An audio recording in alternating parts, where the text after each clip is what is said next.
Good day everyone! So, ang topic natin ngayon ay evaluation of acid-base conditions using ABG or arterial blood gases.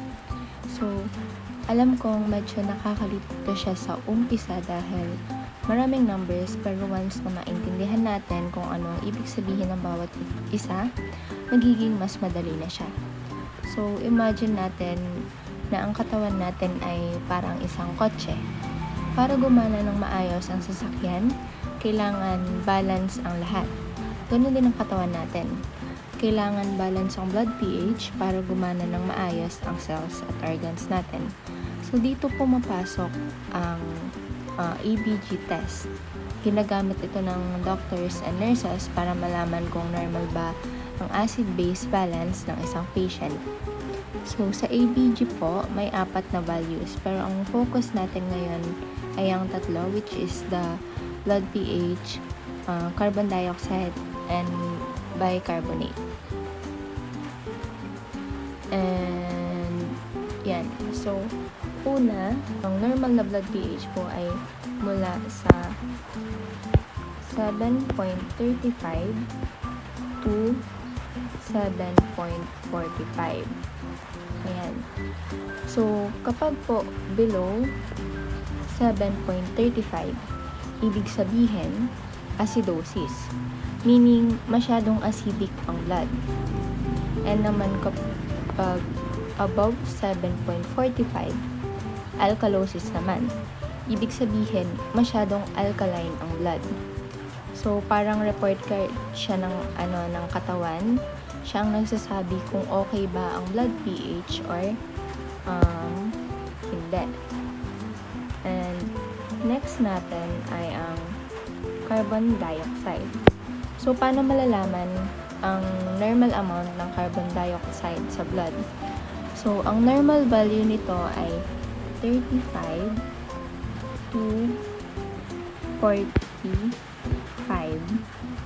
mmHg. So, ang lungs ang nagkokontrol ng carbon dioxide.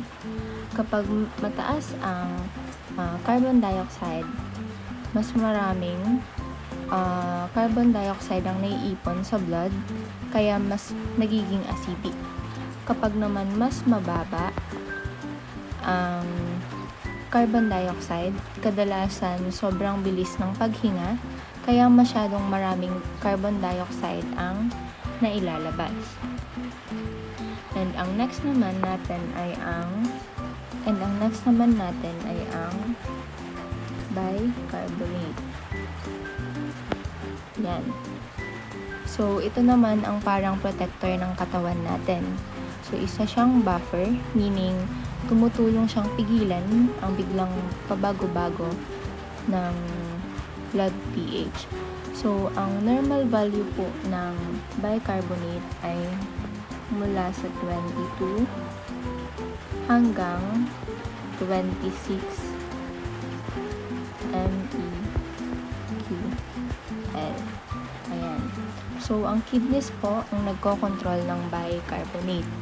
Ngayon, paano natin babasahin ang ABG? Ayan. So, dali lang. Ayan, madali lang. 3 steps lang ang ating gagawin.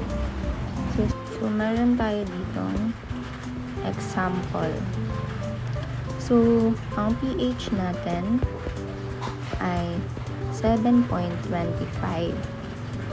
Ang carbon dioxide ay 50. And ang bicarbonate ay 24. Ayan. So, ang una nating titingnan ay yung pH.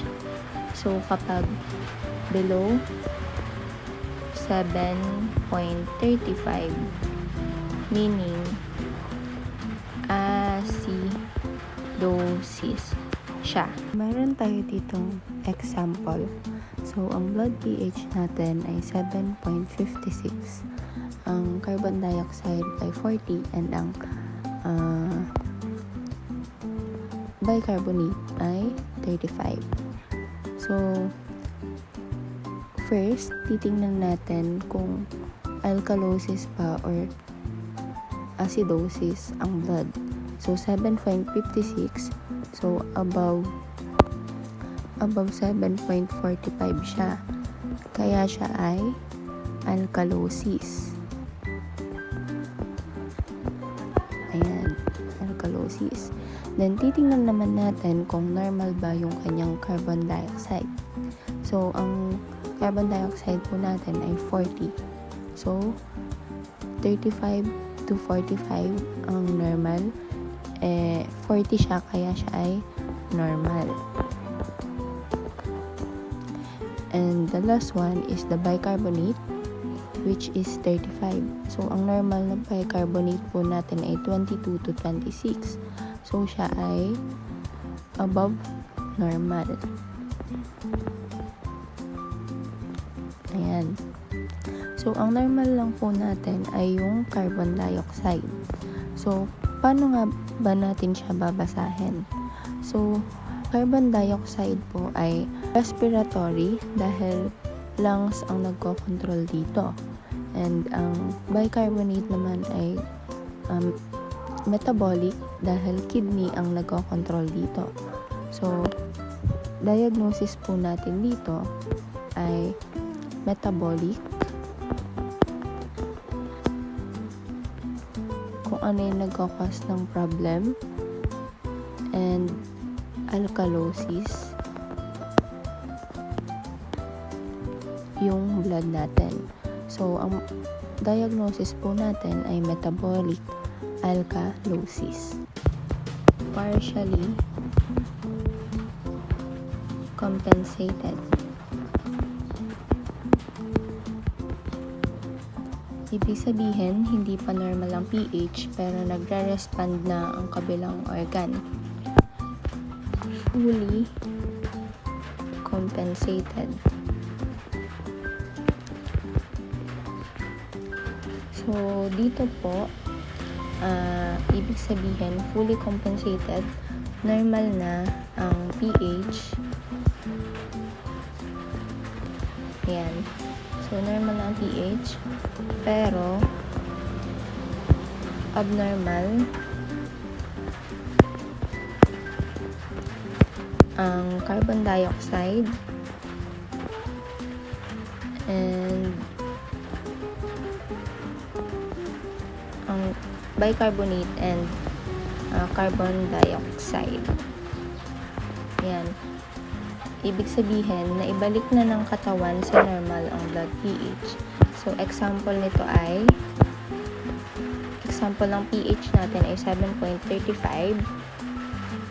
Ang carbon dioxide ay 49 and ang bicarbonate ay 30.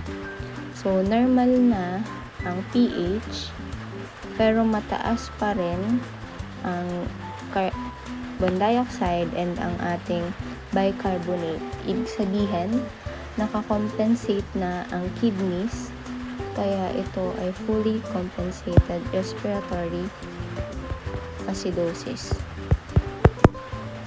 Fully compensated.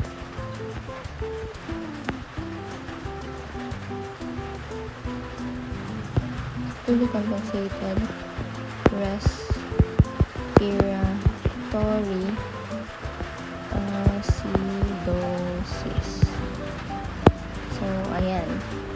So, easy way to remember, ang uncompensated ay wala pang tulong ang kabilang organ, and partially compensated, may tulong na ang ibang organ, pero abnormal pa rin ang pH. And ang fully compensated, normal na ang pH dahil naitama na ng katawan, kahit abnormal pa rin ang carbon dioxide and bicarbonate. So, that's all. Thank you.